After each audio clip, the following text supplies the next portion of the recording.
name's Victoria Welton. Today is Friday the 4th of September. It's very likely that I won't be publishing this video today. It'll probably take me quite a long time, so you're probably watching this somewhere in the future. Ross and I have been trying for a baby now since at least the 21st of June 2013.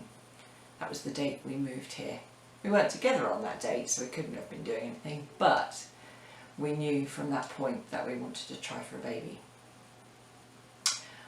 Today is the second day of my next cycle, so you can imagine that once again there's no signs of a baby. However, over the last 2 years, or 2.5 years, I can't remember, time's gone so fast, we've lost 2. The first one was in October 2013, so this time 2 years ago I would have been pregnant. That first loss really knocked me for 6. I spent most of last year in a really big decline in my attitude, how I felt, what I wanted out of my life, pretty much everything. And over that period of time I put on a lot of weight. Then October the 9th last year, the anniversary of it happening, I made a decision to pull myself together, sort myself out and get right back on track where we should be. Something I should have done sooner, but I can't go back on what was done. Like a lot of things in my life, there's nothing I can do about that, but what I can do is something about now and the future. So I decided at that point that I was going to lose weight and get myself fit again and get myself feeling better. And I pretty much did. And then again at the end of November last year, 2014, we found out that we were pregnant again. But once again it wasn't to be. This time for me it was easier to accept. That's because it was an ectopic pregnancy. So of course I always felt that it wasn't really meant to be, but it really hit Ross harder that time and he found that hard. So whereas the prior time I was the one in a state, he was, and we supported each other once again. Now we're at a point where it's been almost a year. We really believed last month things were going to happen. It was meant to be. Conception would have been on his birthday, and then the due date would have been my birthday, but it hasn't happened. Can I just say that at times this is going to be difficult, partly for me to record and probably for other people to watch, so I'm sorry if it's awkward. I'll do my best. So yeah, so once again, the as they call it in the trying for a baby land, Art Flow raised her ugly head again yesterday morning, and we're in this position again today.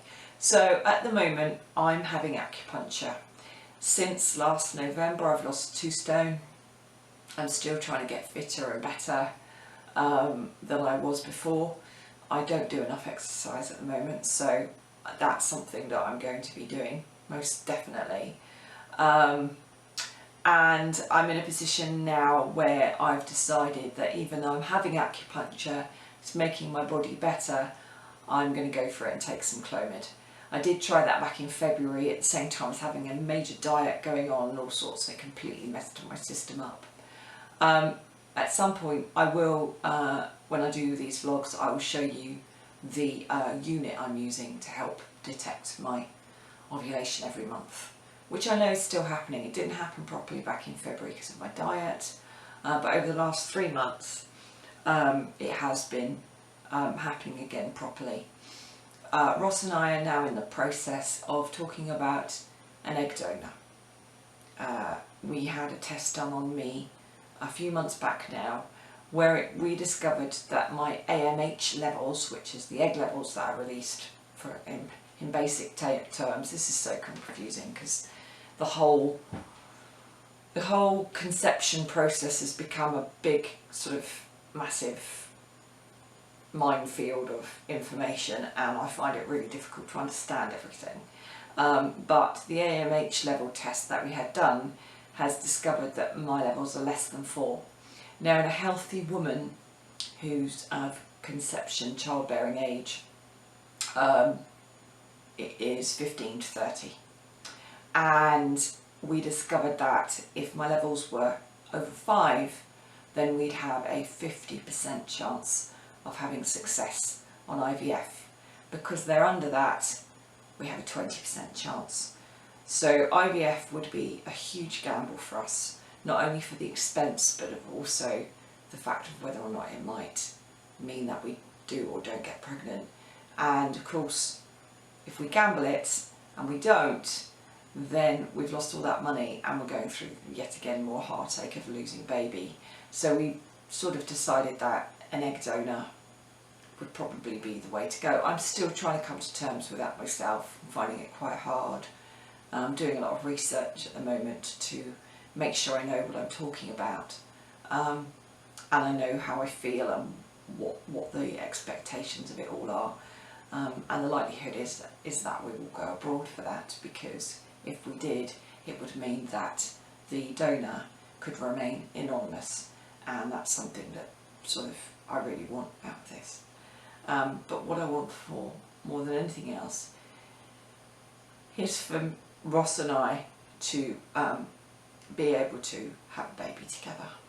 There's nobody in this world who deserves more for being, sorry, I'm trying to get myself straight here, who deserves to be a dad more than Ross does. He already is a great dad to Grace, and even though he's not biologically her father, those two get on like a house on fire. And I know he really, really wants his own, and I really want to give him his own, and I really want one with him. So yeah, that's it for today. I'm going to record some more at some point. I'll keep you updated. Look out for my next one. Thanks very much.